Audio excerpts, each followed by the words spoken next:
Welcome to the Luger Series, A Seat at the Table, a podcast where we talk about leadership and impact by pulling up a chair and leaning into intentional conversation.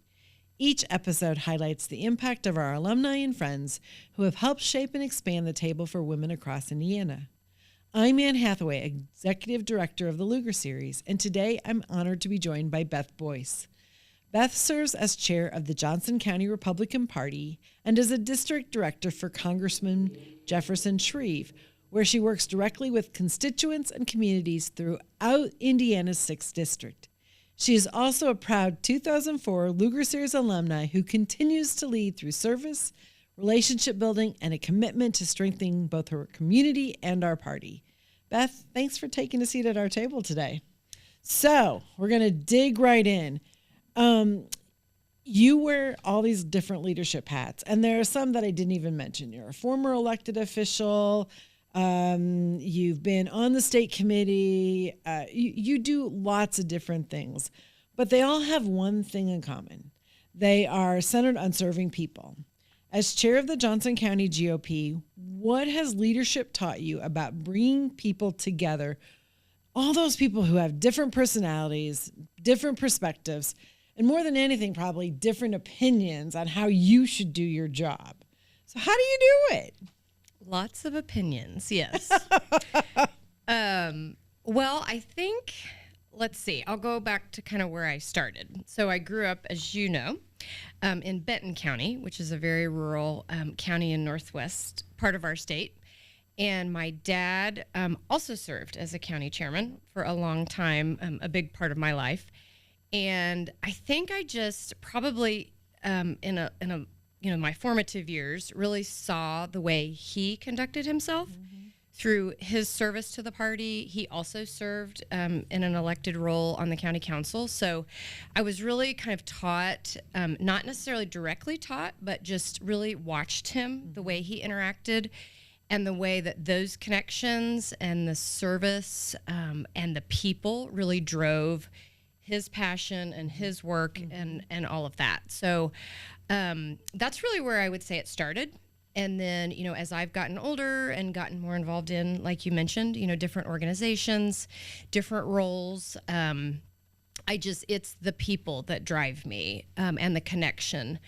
I read a book one time, and you've maybe read it. It's called Good to Great. A lot of people have, but, it talks about the bus, right? And we have to figure out who's on the bus, and more importantly, finding everybody a seat on the bus. Exactly. So I think that sort of visual sort of helped drive me in a lot of my roles into, okay, I got to get all these people on the bus. And to your point, sometimes in this business, that can be difficult.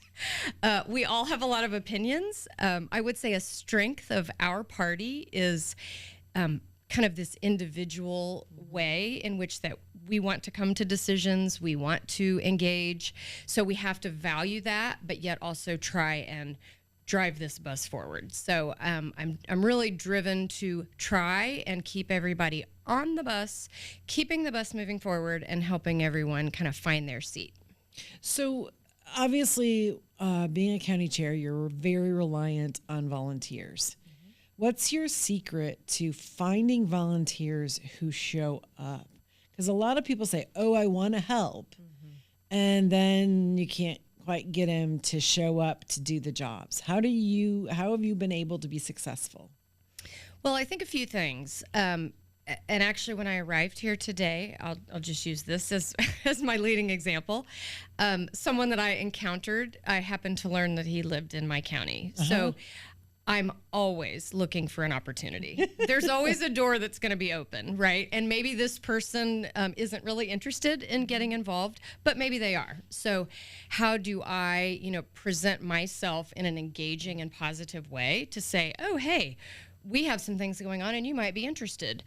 To your point, one thing that we spend a lot of time on, and I know you do an extraordinary job through the Luger Series in mentoring especially younger folks, helping, teaching. One thing that I really emphasize with people is if you commit, you have to follow through. Yep. So it's and as you know, leading organizations, we have tomorrow 2 parades in Johnson County for the Republicans.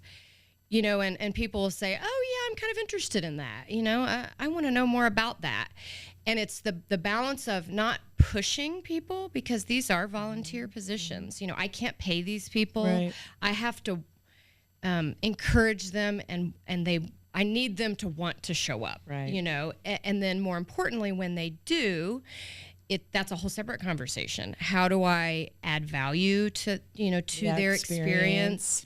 How do I kind of help ensure that when they walk away, whether they're coming to a meeting, maybe they're coming to a parade, I want them to walk away and think, wow, that was fun. That was fun. I want to do it again. Yeah.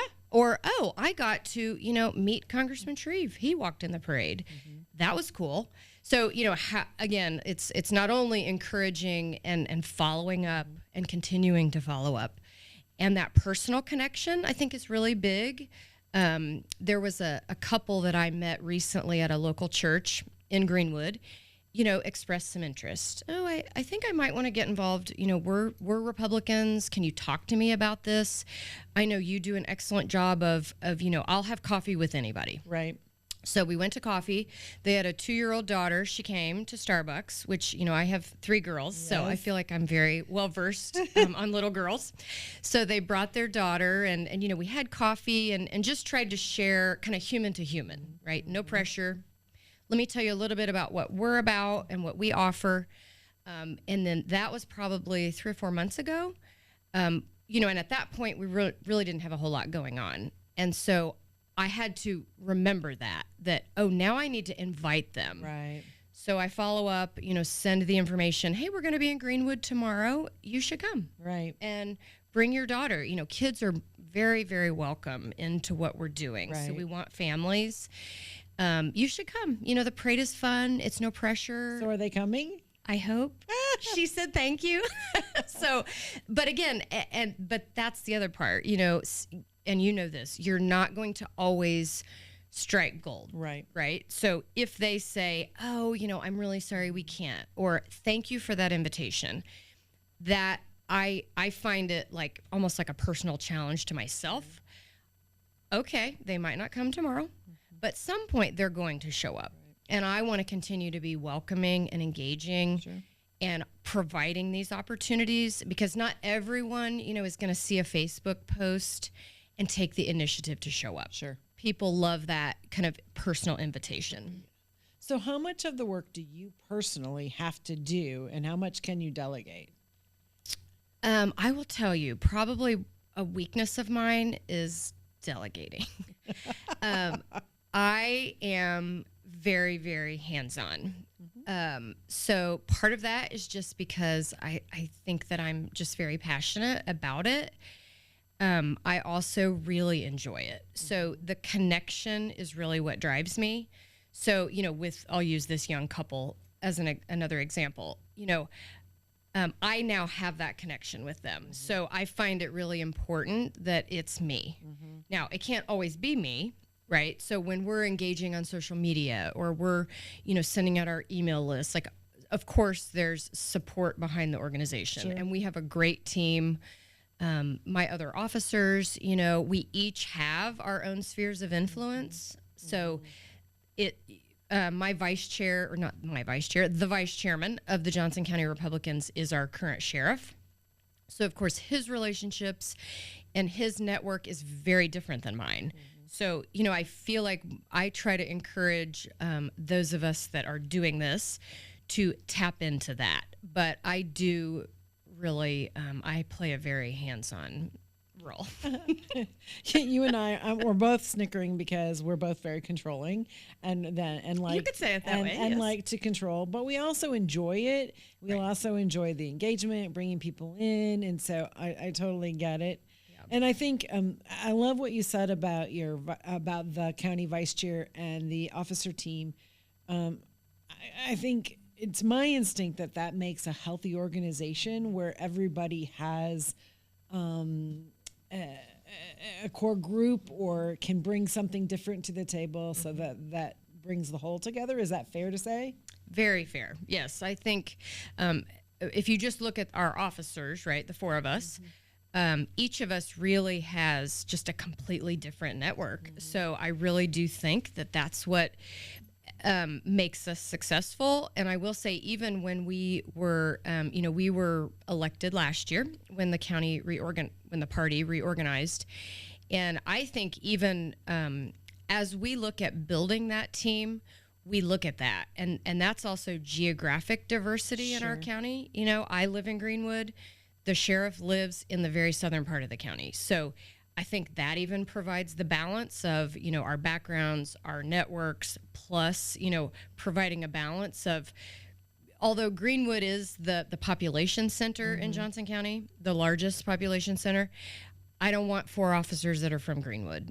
I want to try and spread that out, because we want everybody in the county to be engaged. And I think that helps us. I totally agree, and I appreciate that. How much of the job of a county chair is fundraising? Well, a really big part. Did you always like raising money, or how did you? I know so many people don't want to be county chair because of the pressure to fundraise, and so how did you approach that? So I actually started when I first got elected to the Central Committee in Johnson County. I was the treasurer for 7 years. Got it. And actually, the former Lugar Series executive director, Sandy Huddleston, she was also on our Central Committee and served as chairman, for part of that time. So I came on as treasurer. Now, I have a background, my degree is in finance, and I served on the county council. So all that sort of at that time, made sense. So, but at that point, really, I had not done a lot of fundraising. But kind of as we've mentioned, I'm kind of type A, and I'm very driven by data. So I think it just kind of clicks for me. I mean, immediately, okay, well, how much did we raise on this event last year? Okay, well, we could probably do a little better than that, right? So we're going to make these incremental improvements. Back to this whole engaging and connecting. How do we know that people want to give? Okay, some people are just going to show up at your door. Oh, I really want to buy a table at your Lincoln Day dinner. Okay, other people aren't. So, we're constantly thinking of, well, why isn't this company helping? And so I started off just as treasurer. I spent 7 years doing that job. So that really was kind of the root of that, understanding more intimately how the finances of the party work, where we're spending our money. At that time, of course, I wasn't the chairman, so I wasn't as much of a decision maker, on where the dollars were being spent. Then after becoming chairman, interestingly, there were immediate things that I knew I wanted to change. Right. I'll use as an example, the way that we advertise is obviously very different. Used to be, the newspaper was the way that you did it. The year before I took over as chairman, we had spent roughly $12,000 on advertisements in our local paper, the Daily Journal. The readership is down. It's just kind of a dying, I hate to say that. So you decided to meet people where they are. Yep. So I knew that was the low-hanging fruit immediately. I'm going to change that. I want a good relationship with them, so we are certainly going to continue that. But I'm going to say, hey, we're going to take part of that money and we're going to go online and we're going to try this, and you have to sort of, in my opinion, especially with the different generations of folks in our party, you have to baby step that, where I can't completely forego the print, because a lot of our voters read the paper. Cover to cover. Yes. So, I knew that was still an important piece, but I had to sort of modernize what that looked like.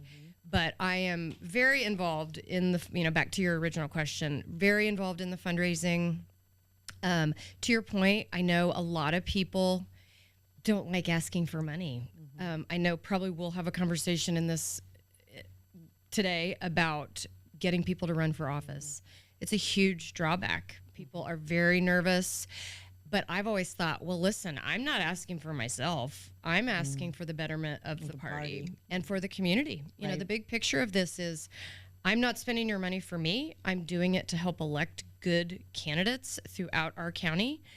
And that impacts our county and our state and our national candidates. So I feel very strongly about that. So I've really never, I'm not shy. So I've never had a problem, but I do know, to your point, a lot of people do.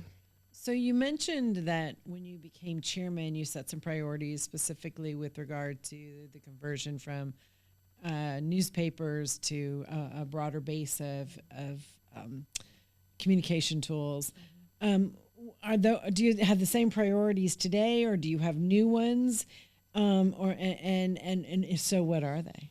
Besides winning Johnson County. The mission has always been the same, of course, to win elections. I would say actually right now I'm in the process of, the rules always change. Yeah. So we do, obviously campaigns have seen the transformation of, texting and like, how do we reach people where they are receiving their information? So we have to get, verified, or I'm not very techie. That's one disadvantage I have, but having people help me figure out, okay, we're going to engage more over text. We're going to do a little bit more with social media, kind of these targeted ads. But again, also keeping in mind, if you look at the demographic of our voters, I'm still not abandoning the newspaper. Right. So No.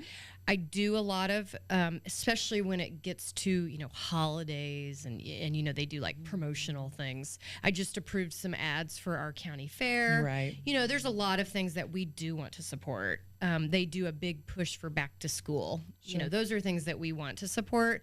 We are partners in the community and we want to be seen that way. That's fair. So we do the print, but I would say definitely we spend more dollars on the newspaper's digital page, plus then again, if you add in kind of the social media and the texting. That's fair. So I want to ask you a question about texting. I'm asked every day, I swear, that does all that texting, and we, recently came out of the convention where we were getting bombarded by texting as delegates.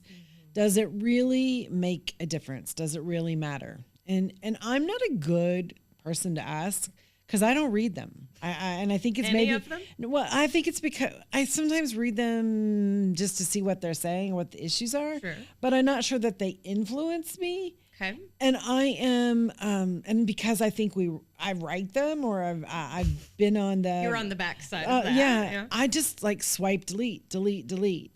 So as a county chair, is it your opinion that they are effective and that they are making a difference? I would say the answer is, which is maybe a very political answer, they can be. So that's what I would fair. say. One way that one of the first few messages that we ever used was actually to our precinct committeemen. So, every county has a different number of, obviously, precinct committeemen. We have 140. So if you take, our committee as a whole, every one of our spots is full, so I'm very proud about that. But each precinct, of course, has two people, right? A chair and a vice chair. So that group is 280. So when you look at communicating with that group, or even on simple things as like we're having a caucus and I want to send a reminder, mail does not work on letters because, then you get the whole, I didn't get that. I mean, everybody's going to say something, but then if you try to email, some people don't have email. So we've just really tried to refine the way we communicate. So I have, on one level, I've used texting just simply as a way to say, hey, everybody, there's a caucus, reminder. That's fair. And I will tell you that works because we are all busy. I would tell you, I think the best way to get people's attention is a text message. If you're comparing social media posts, emails, and the different ways people receive their kind of news / information, I think that's effective. Now, as far as big picture types of, if we're using it as any sort of a tool for getting out the vote, for instance, I don't think it's as effective. Now, and maybe we'll talk about this later, but, door knocking and actually speaking to another human being is and always will be the best way to connect with Well, voters. exactly. I think face to face and person to person campaigning is always the best. Which also people don't want to do. Yeah. Well, and I want to say, yes, and door to door is truly the most effective. But it's a huge time commitment, and people don't want to give up their evenings and weekends.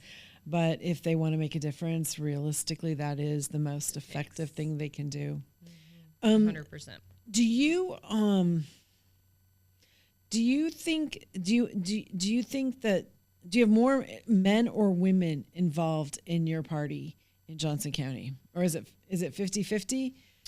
I would tell you it's really pretty even. Is it? I went through the Leader Series in 2004, the year I got married, the year we moved to Johnson County. So I've been a precinct committeeman, and then my roles have grown in the county for 22 years. So I would tell you, at that time it wasn't, but it has really grown. And during that time, we have a very, very active women's club. Mm-hmm. When I moved to Johnson County and got involved, we had 5 clubs. Oh, really? Oh, yes. So, and what's interesting is, and you can appreciate this, people are much more connected now, obviously, than ever before. Mm-hmm. So back in the day, if you will, each community had their own club. So each town. Right. So Greenwood had a club, and White River Township had a club, and Bargersville had a club. So how did you convince each club to consolidate into one? So really, I would say, to be honest with you, in all the roles that I've had, that was probably one of the most rewarding things that I've been a part of. Because when we started, there were very strong-willed and opinionated women kind of leading each of these groups. Very much old school, hard-nosed ladies that don't take any crap from anybody. So it was, okay, ladies, this just is not working, right? And you could easily see it very early on that it was a stress. And, you have candidates, and I'll use, again, the sheriff. It was a different person, of course, at the time. They're feeling like they have to go to 5 meetings every month because everybody's having a meeting. But there's only like 4 people at each one as opposed to 20 people at one. Yes. And I'm like, okay, this just is not working. But, change is hard. Mm-hmm. And you want each club to feel that if consolidation is an option, how do you honor each club's history, right? But also we're moving the bus forward. So did you lead this effort? Yes. So I was the first president of the Johnson County Republican Women's Club. Mm-hmm. And part of it takes, one of the things I always talk about is you have to have credibility, right? Well, how do you have credibility? First of all, it's the relationships. Mm-hmm. So I had to spend time understanding these women and understanding and appreciating the background, right? So first off, and that doesn't happen overnight. When you come in, and keep in mind, I wasn't from Johnson County, so there's people that are like, well, who's this lady, Well, young lady, because I was really young at the time. But I knew that it just did not make sense. And I knew that for the betterment of our county and of our elected officials and of the organization at large, it needed to change. So I really kind of made it a goal. Like, we're going to work on this, and we're going to convince all these women that we're going to do this because we can't push on it. It has to happen naturally. So we were able to get that accomplished in 2010 was the year that our club was kind of born. And it's been really, really good ever since. And I think one thing that we did was we kind of made this agreement that each club was going to take sort of their keystone event, right? Or something about them that was really kind of an identifier. Okay, well, what would that be about your club? And then we're going to incorporate that into the new club. So whose club had the pie auction? Franklin. Ah. Yeah, which is still going strong. It is. We raised $12,000 this year in like an hour and a half. It's still a big deal. Yeah. Everybody wants a pie. Exactly. And what's funny? That started, the reason it's called, because everybody will say, well, I don't bake pies. Well, listen, I don't either. I mean, I can, but I just don't.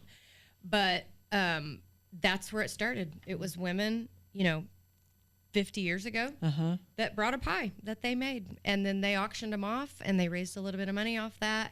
We have transformed it and again kind of brought it into 2026, but that was an event that we knew was successful, and we knew we could expand on that and make it even more. And that was the Franklin Women's Club. So you said something really key that I also want to hit on is transforming the role of women. Obviously, you've transformed the role of the women's clubs and brought them together. And I think probably as a whole, it makes them more powerful. And obviously, women appreciate our opportunity to exert that power. Do you make it a point to recruit women candidates, or do your candidates rise to the top? How does that work? And because I know in some counties, the men always rise to the top first and have their elbows out, and it's harder to get women to run because there's so many sure. men. So I just didn't know how that worked in Johnson County. Sure. I would say kind of maybe all of the above. That's not a good answer, but no, then that's fair though. Yeah, I mean, I think that it sort of happens naturally. Mm-hmm. We do have a strong club and a feeder system, if you will.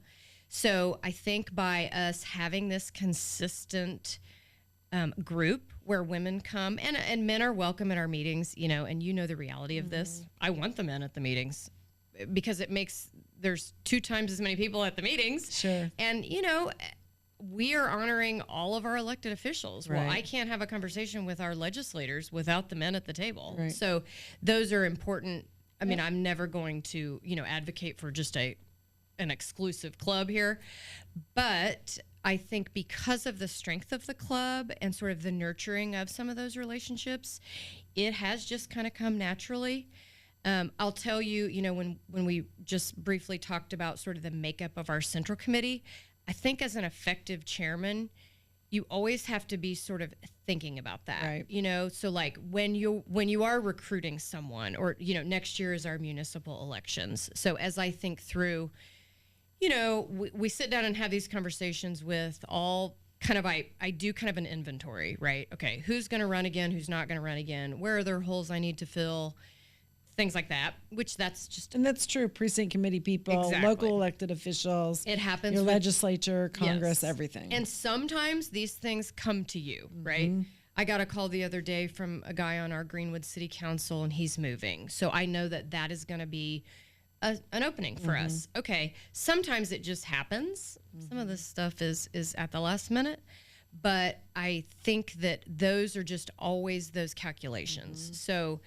Again, kind of like I talked about with the party, you always have to think about it, and maybe there is a hole, and, maybe I should try to find like a strong woman. Let me go back to that and like see if I can look at a list, and find someone. Right. So I think some of it just sort of happens naturally, and I think we have had a lot of success with kind of cultivating the women in our community. That's cool. But I do think some of that does need to be intentional. So how do you balance, let's say there's an opening that comes up that you're aware of, and you go out and recruit a candidate or talking to someone trying to recruit a candidate, but then out of the blue, somebody else pops up and says, well, I'm running. So how as county chair do you balance that equation going forward? I would say that's a very difficult part of this job. I have a lot, kind of like you. I do a lot of coffee meetings. Sometimes I'm like, let's go to McDonald's and have a Diet Coke. I don't want to drink any more coffee. But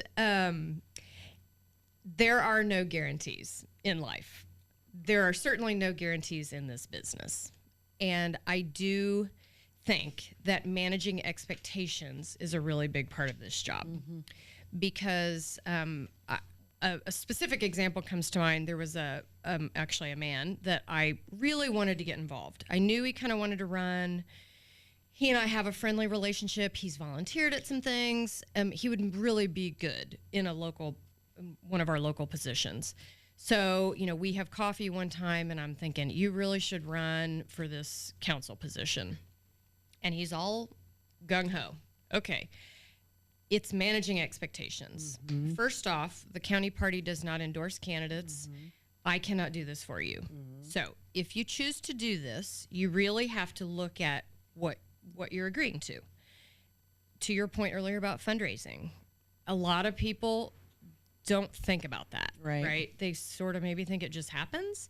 So you have to think, are you prepared to do that? Maybe, you know, some people, of course, have their money on their own and they would rather just write a check, pay for their own signs and do their thing, you know, and that's fine too. It takes all kinds.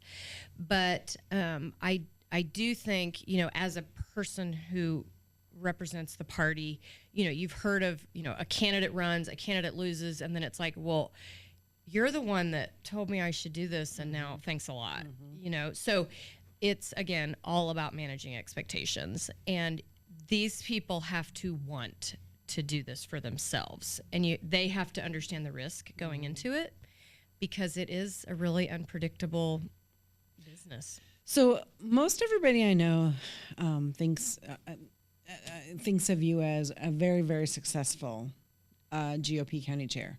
You've got a great reputation. You've worked hard. You've invested a lot of time, treasure, talent, probably sacrificed for your family. But you can't please everybody.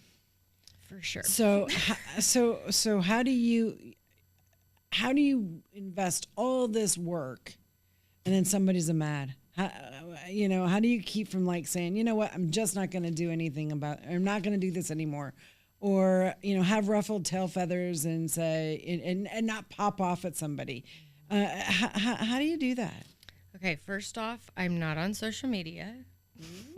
That's probably one really positive thing about me. No, I'm kidding. But I don't. I do think on some level, the chatter in this business has gotten more and more and more difficult. So first off, you have to have, and you know this, I mean, you're an expert, but like, but not everybody does. You have to have thick skin, and you have to understand that no matter what your position is. I mean, I was the PTO president at my girls' school for 8 years. Everybody has an opinion about everything. You know, and you've seen those memes that's like, oh, thank you for your ideas. I'm sure when you run the organization, everything will be perfect. You know, that. Yes. So you're thinking that sometimes. And it's good to have a close inner circle of people that you can, in some ways, vent to. But I think that, first off, I would say I try really hard to listen. So I'm a talker, as you know, and sometimes maybe Steve, my husband, would say you talk too much. But you have to also figure out how to listen. Right. Because some of the noise, sometimes it is just noise. And you know this, there's so many opinions on things that these people have no idea. You know, I'll use as an example, in 2024, if you remember, we had Donald Trump Jr. as our Lincoln Day speaker. Hugely successful. That was something I was very proud of, you know, to host him. And I'm very proud of the dinner that we have. I mean, you've been many times. But you know, I have people criticizing me on Facebook like, well, she's spending all the money paying him to come, you know, these types of things. Knowing that I didn't pay him a dime. I didn't even have to buy his plane ticket to get here. So that was not true. So some of that you just immediately know, you know, you got to let that roll off your back. Right. People say things that are uninformed, and that's just what it is. It's part of life. But I really, really do try hard to listen, because sometimes those chatters become louder, you know, and then if one person's saying it and then, oh, well, I've heard that again, you know, these are things that you should be listening to as a leader. One thing that's important that I think we do this every summer. So some counties, you know, are made up where their kind of committee is very small. So they'll have a monthly meeting. We don't. So I have one kind of annual meeting of all the precinct people. As I mentioned previously, it's a group of 280. So, you know, it has to be a larger venue. I mean, not everybody comes, but ideally they would. And we need a bigger venue. So I usually kind of have like an annual meeting in August when we kind of have, you know, a little bit of lull. I always will do like a SWOT analysis at that. I pass it out in paper, and I also have a QR code. Some people want to write it on paper because, again, back to these people reading the news. You got to meet them where they are. Yep. So when they get there, they get this paper. Tell me what you think our strengths are. What are our weaknesses? Where are our opportunities and where are our threats? So that to me is really, it's, anonymous. Mm-hmm. I really want to know what people say. And sometimes I can predict. We live close to Indianapolis. Yep. A common theme is no offense to any of you that are from Indianapolis, sorry. As people from Indianapolis come to the donut counties, the demographic changes. Right. So there's always going to be a group, and that's a concern of ours. Sure. Because we neighbor. Sure. You live where you live for a reason. Exactly. And with crime on the rise in Marion County, those are things that are naturally going to come up. Mm-hmm. But I can learn a lot from those. Sure. And I think then the QR code is something then we put it out after, like, hey, if you couldn't come to the meeting, I want to know what the feedback is. Sure. So I think that those types of things, just that listening help me really understand and also be able to in a private moment, sort of like take in some of that criticism. Mm-hmm. And it's not always like direct criticism, but you want the feedback. Mm-hmm. And how do I then grow from that, listen to it? Some of it, you are going to dismiss it. But you really have to be able to, in my opinion, take that in and then make yourself better for it. Sure. So. Sure. Well, and I would imagine that listening is an important part of your new job or newer job. You've been on the in this new role for a bit now, as district director for Congressman Jefferson Shreve. But this isn't your first time in a constituent services office. I'm not sure everyone knows that you have history doing this. You haven't always led the office, but taking care of constituents has been a priority of yours. And so tell us a little bit about your new job, how you use the listening tool to do it better, and about building a team for the congressman. Sure. Well, I'll first start, you mentioned I'm not new to this work. So after college, I moved to D.C. And worked for then a former representative for our state. And that actually he represented the area where I grew up. So I moved to D.C. and, that was like... How long were you in D.C.? Just a year. Okay. So, yep. Just so you know, I was going to go a year and stayed longer. So I admire you for sticking to your year. Thank you very much. I was going to say, the funny thing is, when you're interested in this business... that's like the mecca of this business. So, I will never forget those moments when I didn't take my car. So that was a whole new experience. Taking the metro to work, coming up on that Capitol South metro stop, and you see the Capitol, right? Yep. And so I won't ever forget kind of the awe of, wow, I get to work here. I work here. And I'm really young, right? So it's even wow, this is really cool. How did this work out, Interesting fun fact back to my dad. The reason I knew our member was because my dad was our county chairman involved. And, through those connections, I was able to have this opportunity. And on my first, which I don't know if you know this, you probably do, on my first day of work as a real adult, my dad had traveled with me because, I was in the process of moving there. So he was helping move you. He was helping move me. Keep in mind, this was 3 months after 9/11. So my mom was like, this is a terrible idea. Why are we doing that? Bruce, this is a really big mistake. We should not let her move to D.C. But we went together, and he went with me on my first day of work. Oh, of course he did. To the office. Of course.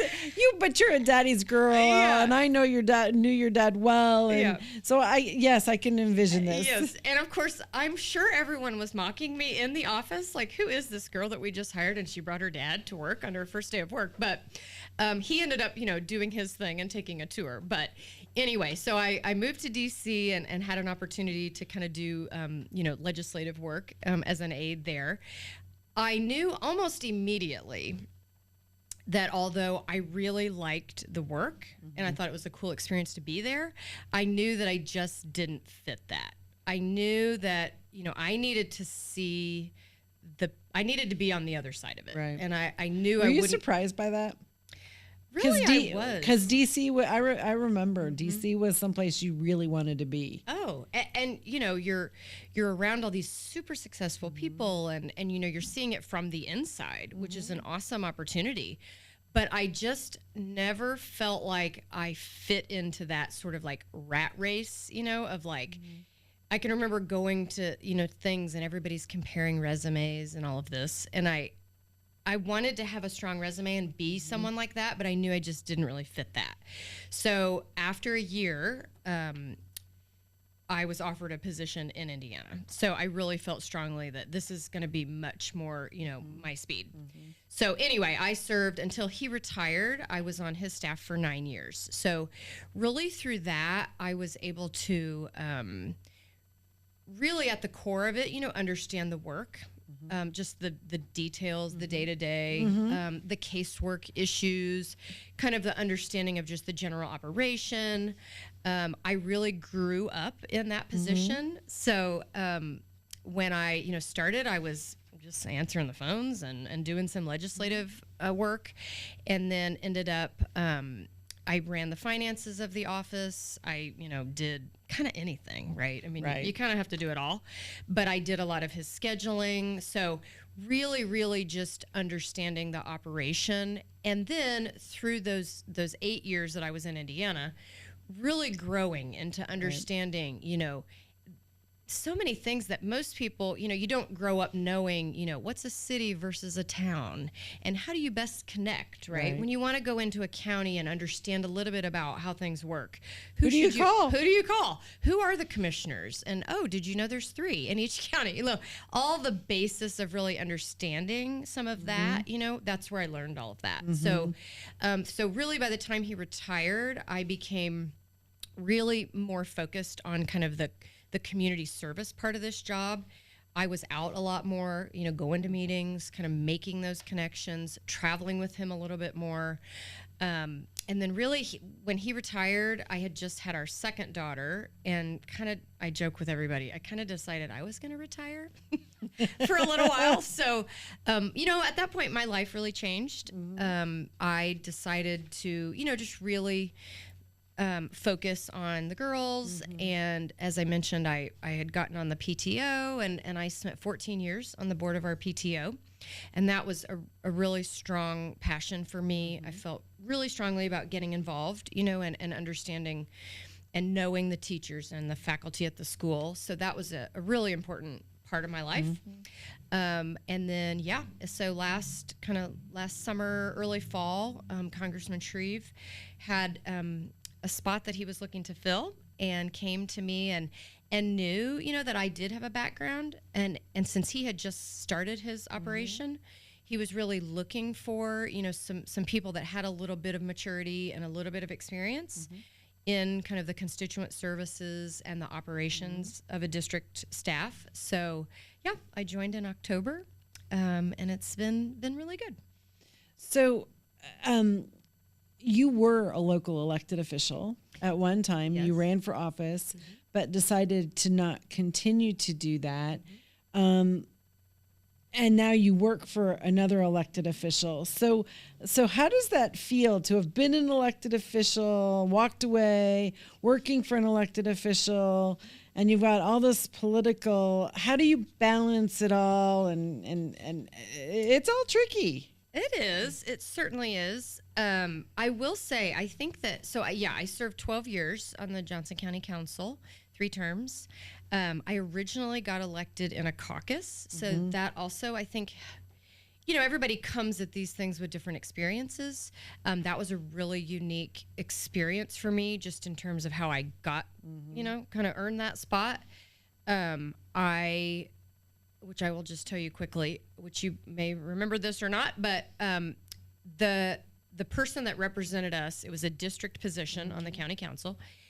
He had gotten elected. It was in November, and early December, he suddenly passed away from a heart attack. So honestly, I had never met him. You know, I was young. Maggie, who is now 20, was 1 year one.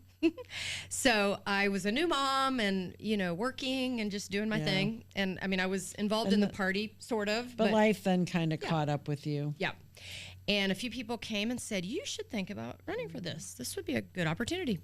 So I got elected in a caucus, and I served then one meeting short of a full term, right, because he had just gotten reelected. So I did that, and then I got elected 2 times on the ballot. And I will say my work with Congressman Shreve, really having served on the council, is a really big asset. Yeah. I do, uniquely understand. And obviously I've been off the council for a few years, so issues change, but the core function of the job doesn't change. So I really do feel that it helps me. I feel when we are in a lot of these communities, and we are sitting down and talking about, real issues that our communities are facing, I have sort of a behind the scenes understanding of what they're going through.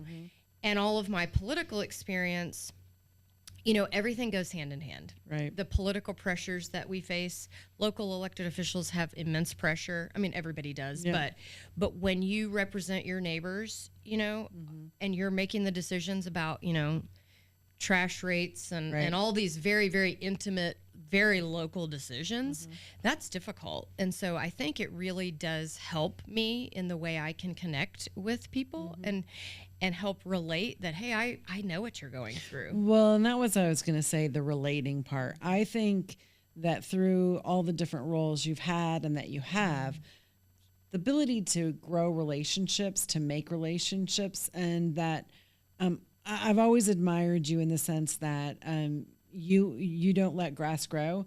If there's something that needs to be addressed, you just pick up the phone and call, and you just develop these relationships. People trust you, that you're trying to solve problems, and that they come back, and so that they're long-term relationships. That's really what drives me. And I will say, I use the phrase, I'm a doer. And it doesn't mean I'm better than anyone else or I have better ideas, but I am a person of action. And I like that. I don't let grass grow. I'm a doer, and you are too, which I think is why we've always had a great friendship. Yep. And not everybody is, though, right? So when we're on our bus, I'm in the doer seat, and you are too, maybe. But again, how do we all connect, and how do we relate? And that's just a really important piece. So you were a member of the Lugar series at a very early age. Did it what kind of influence did it have on you with regard to your career, with developing relationships, the political engagement? I know that you came by it naturally with the engagement of your father and the role model, but was there anything specific that you learned in Lugar series that you think of? Oh, for sure. The few things that stand out, which, now I'm getting older, so it's been a little bit. Mature, not older. Oh, that's good. That's good. The few things that I would say, I'll never forget. So, the Indiana Republican Party used to be in its previous location. Yep. So that's where I interviewed for this. And Becky Skillman and Teresa Lubbers and Judy Singleton, those were the women that interviewed me, which I can remember sitting there thinking, I am just not qualified for this. So I'm going to do the best job I can, but these women may just think I'm silly. Right. So I went through the interview. I was lucky enough to be selected. I think at the time, were one of the youngest. I think I was the youngest at the time. Yep. I mean, that wasn't, too far into the program, but what the takeaway of it is, to your point, like, I always viewed having the opportunities open for me through my dad's involvement. I saw that as a gift, because I had that, and a lot of people don't. Right. But when you get there, you have to be qualified. You're there on your own. Prepared. Yeah. So I felt like, okay, some of these things are helping me get to this point, but now I got to deliver. Right. But the Lugar series was, at the time, I think the coolest part was there were women, and I wish there was this one lady, for instance. She had a very successful medical career. She was a doctor, lived in Hendricks County, and I'm comparing myself to her, of course, thinking, well, I just do not measure up. I have not done anything in my life so far, but this woman is so accomplished, But what a lot of those women came, they didn't have any knowledge on anything political, right? And they're really yearning or government. Exactly. Like, what are we doing? I don't know how the county works. I don't, you know. Absolutely. So I did have a little bit of knowledge. So the coolest part was, you know, is like uncovering all that, you know, that like, okay, I'm young and I don't have life experience. I had not built a business or had a successful career, but things that I had, they didn't have. You could learn from each other. And again, it's all about connecting and networking. Right. But that was the coolest part, that as I began to discover that although I got a lot to learn, you know, I'm young, probably a little naive, there were things that I did know and I could help them. Absolutely. And they could teach me, and that, you know, I could hopefully teach them. For sure. Yeah. So we're in the midst of the application process for the Lugar Series. Applications close on August 1st. Okay. And if you had the ability to give a piece of advice to those considering to apply, obviously you would encourage them to do so, but why? Yeah, I was going to say, first thing to say is just do it. I know, you know, and probably more so than when I got involved, the volume of applications you all receive, I know, is always it's significant on the rise. Yes. So, you know, you have to be patient, right? There's a reason. And so I would tell anyone, just do it. You know, do your homework, be prepared, but just do it. But okay, wait, what was your question? Spaced out. It was just that what advice and to do it. And I think, you know, spend time on the application and do it and fill it out. Don't shortcut it. Exactly. Take it seriously. I think that's one thing. I mean, the competitive nature of this is growing, and I think due in large part to just the awesome things you're doing with this program. But yes, you have to do it, but you have to be thoughtful and intentional, and really just. And I think like. And maybe it almost sounds cliche, you know, because I think everybody sort of talks about the networking opportunities, but really you just can't underscore the importance of that. And these are women that you may never have a chance to come into contact with. And, you know, there's always something to learn from everyone. And also I would say, kind of to my point about when I was involved in very young, you can learn something from everybody. Absolutely. No matter what their life is, what their experiences are, what their age is. So, you know, you really have to come at it from sort of an open-minded position of, I don't know everything. But I want to learn. And I want to be open to connecting with everybody. Absolutely. Because you can learn from everybody. Thank you for saying that. As we wind up our time together this afternoon, I'm going to ask you a series of questions that I'd like you to answer in one word. But we cheat a little bit, and if you need a phrase, that's okay too. Okay. But it's always interesting for me to find out what people say. So let's start. How would you define your leadership style? Engaging. What motivates you? Connections. What challenges you? Oh my, patience. In all aspects of life. Okay, I can validate. I have 3 kids. 2 are teenagers. So. And as your friend, I can validate that. I'm just kidding you. Indiana in one word. Okay. Practical. Oh, that's fair. A word. That's boring. It seems kind of drab, but I mean, right? I think Hoosiers are common sense. Common right? sense, practical, pragmatic. You know, we're doers. Yeah. We get stuff done. Yeah. A word for the current and next generation of women leaders. Effective. I like that. And the Lugar series in one word.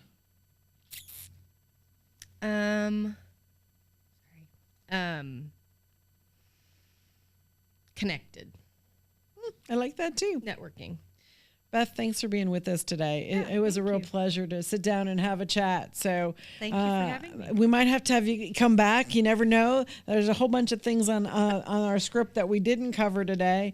I would love to. But appreciate your time. Please tune in every other Tuesday as we highlight more Lugar Series women, Impactful, real stories heard exclusively on the Luger Series. A seat at the table. So pull up a chair and join us.